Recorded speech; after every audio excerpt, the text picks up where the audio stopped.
The Better Business Bureau is working to keep humbugs away from your doors this holiday season. They released a list of ripoffs that tend to spike this time of year. The BBB says scammers are constantly improving their efforts to direct you to fake retail or government agency websites designed to steal your private information for later use. There is also the gift card scam right now, where someone records the number off the back of a gift card. Then when you buy the card, the scammer spends the money before you can.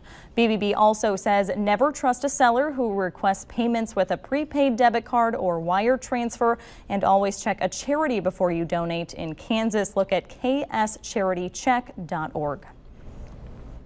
Kansas Congresswoman Lynn Jenkins says she will keep an eye out on the situation with PTSD care at Topeka's VA hospital. As we reported last night, Topeka's VA is temporarily suspending its outpatient PTSD program as of Monday because its psychiatrist took another position.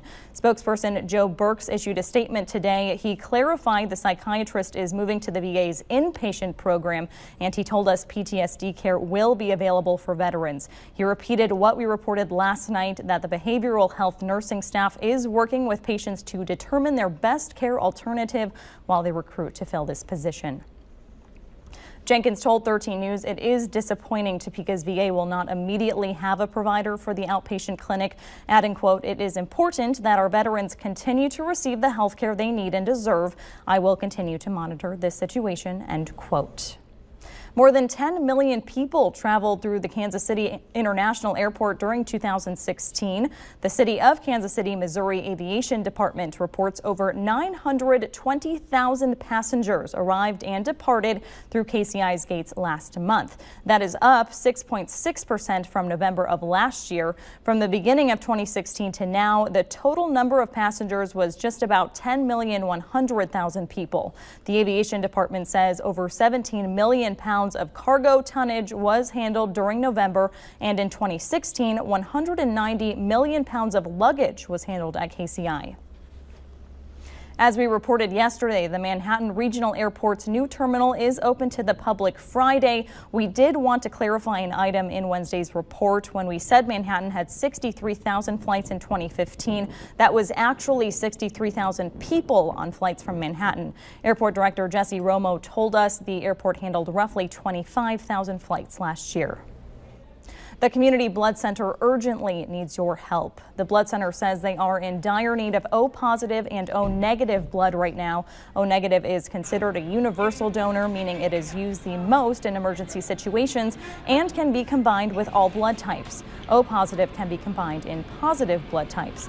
CBC says supplies typically run low this time of year, with winter weather and the holiday season altering plans for regular donors. You can find details about how to donate at WIBW.com. CBC's Topeka Center on 29th west of Wanamaker will be open 7 to 1 tomorrow and Saturday.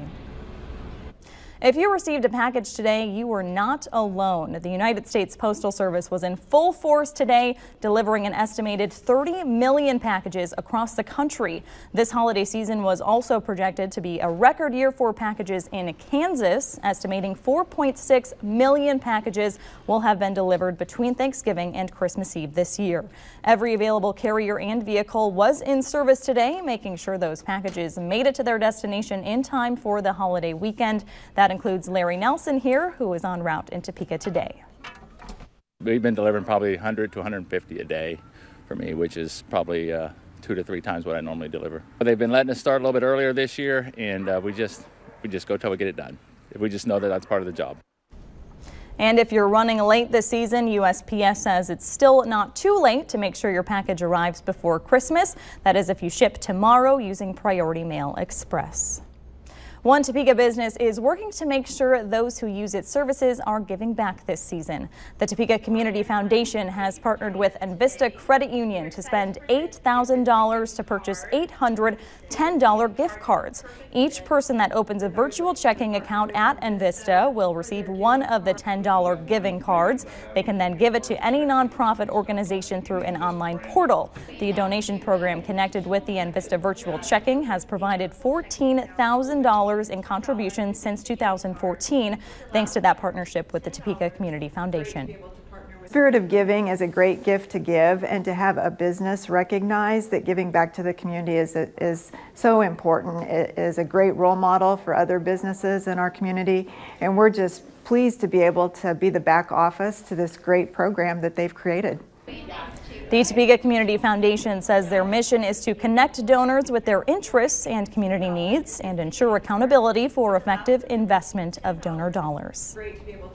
Well, a fun tweet has turned into a very big donation for a Kansas program.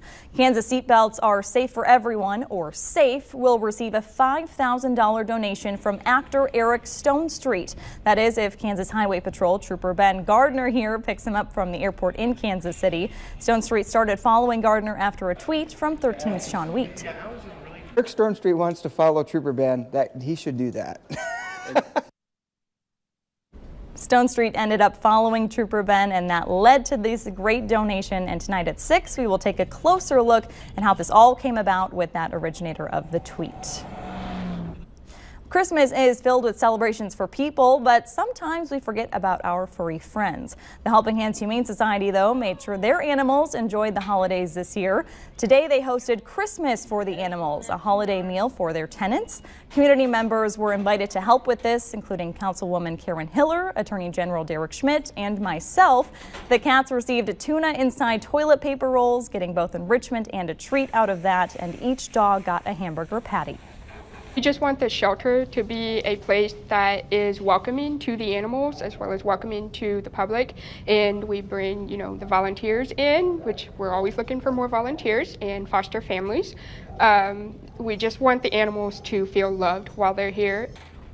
You can visit WIBW.com for more information on how to adopt one of these cute animals or how to help at the Humane Society. Well, if you've waited until the last minute to order packages online, you could be a little bit too late, but for some people, it is their job to make sure that you get presents on time.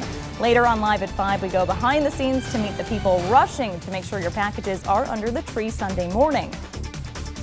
But first, we are learning the suspect in the deadly Berlin truck attack was on U.S. intelligence radar. We'll bring you those details right after the break. Thanks for that, Jeremy. Well, while most people like building snowmen, some animals just like tearing them down. This video shows one of Toronto Zoo's giant pandas, Da Mao, playing with a snowman. You can see he loves climbing on top of it, just cannot get enough. Can't wait for winter to kick into high gear there. Oh my goodness, it is so cute. And it has gone viral. I'm sure a lot of people have seen it. I've seen it shared at least 10 times on my page. That's all for Live at 5. The CBS Evening News is up next. We'll see you back here in half an hour for 13 News at 6. Have a great afternoon.